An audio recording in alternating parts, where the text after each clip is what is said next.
ये बहुत ही इंटरेक्टिव और एक्सीलेंस सेशन था।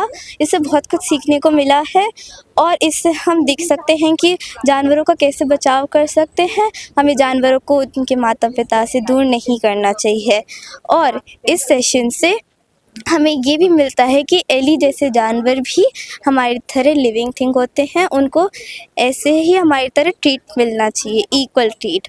जैसे हम इंसान अपने माता पिता फैमिलीज़ के साथ कितने अच्छी तरह से व्यवहार करके रहते हैं, उनसे दूर नहीं रहते, खाना पीना अच्छे से करते हैं, वैसे भी जानवर भी तो एक लिविंग थिंग ही है।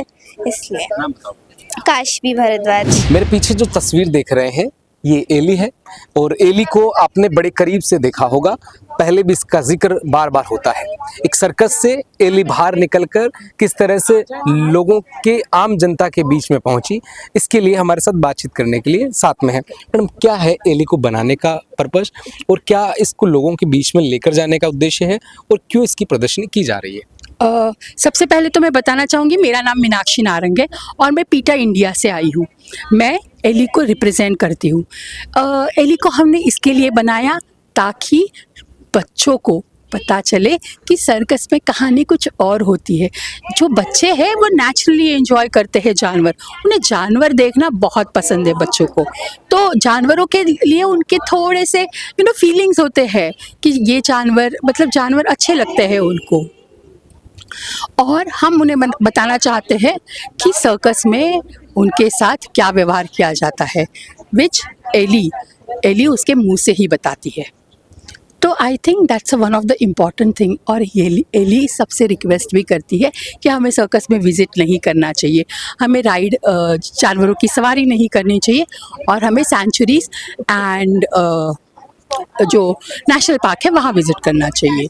ये जागरूकता कितनी ज़रूरी है आज की यूथ जनरेशन के लिए, क्योंकि एक वो दौर था जिसके अंदर जानवरों का जो है सर्कस के अंदर बहुत ज़्यादा योगदान था। वो पीड़ा झेलना, उस पीड़ा से गुजरना केवल वो हर कोई नहीं जान सकता, जिस पर बीत रही हो वही जान सकता है। लेकिन ये जागरूकता आज जो आप फैला रहे हैं, इसका कितना आने वाले समय पे इम्पैक्ट पड़ेगा, साथ में युवा जनरेशन पे इसका कितना इम्पैक्ट पड़ेगा और लोग इसको किस तरह से अंडरस्टैंड कर पाएंगे? मैं बताना चाहूँगी, देखो सारे बच्चे नहीं मगर आज भी मुझे फ़ोन कॉल आते हैं जहाँ जहाँ एली गई है और वो बताते हैं कि वो किस तरह से जानवरों की सहायता कर रहे हैं।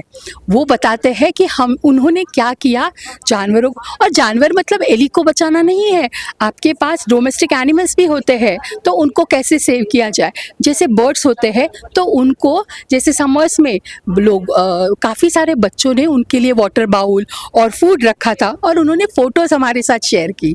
तो ये भी तो जागरूकता है। देखो थोड़े तिनके से ही ये बनेगा, मतलब बूंद बूंद से सागर बनता है, वैसी ही बात है। तो स्लोली हमारी एली भी काफ़ी जागरूकता बढ़ाने में हमारी हेल्प कर रही है। तो it's one of the greatest thing to connect with this project as well.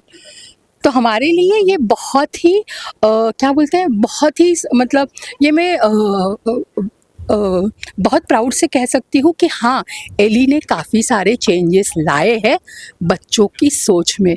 आज ही आपने देखा होगा शायद बच्चों ने किस तरह से हमें जवाब दिए, उन्हें क्या करना चाहिए। बिल्कुल, बदलाव की घड़ी में ये बहुत महत्वपूर्ण हो जाता है कि जानवर भले ही बोलते नहीं हों लेकिन जान उनमें भी होती है, उनके अंदर भी वो सहारा मिलना ज़रूरी है, उनको समझना ज़रूरी है। तो मदद के लिए अगर एक कदम आगे बढ़ाएंगे तो 100 कदम अपने आप बढ़ेंगे, स्वयं को बढ़ना पड़ेगा। और इसी का एक जीता जागता उदाहरण है एली, पीछे आपको दिख रही है। और ये सर्कस से निकलकर किस तरह से बाहर ले जाकर, लोग पहले सर्कस में जाते थे, लोग केवल अपने आनंद के लिए जाते थे, किस तरह से उन पीड़ा यातना को सहन करना पड़ता था। तो एक अच्छा कदम जो बढ़ाया जा रहा है और पैटा इंडिया लगातार इस विषय को लेकर लगातार काम भी करता आ रहा है, उसी श्रेणी के अंदर ये भी एक महत्वपूर्ण कदम है। मेरे सहयोगी जावेद के साथ मैं दीपक कुमावत, अपडेट इंडिया, जयपुर।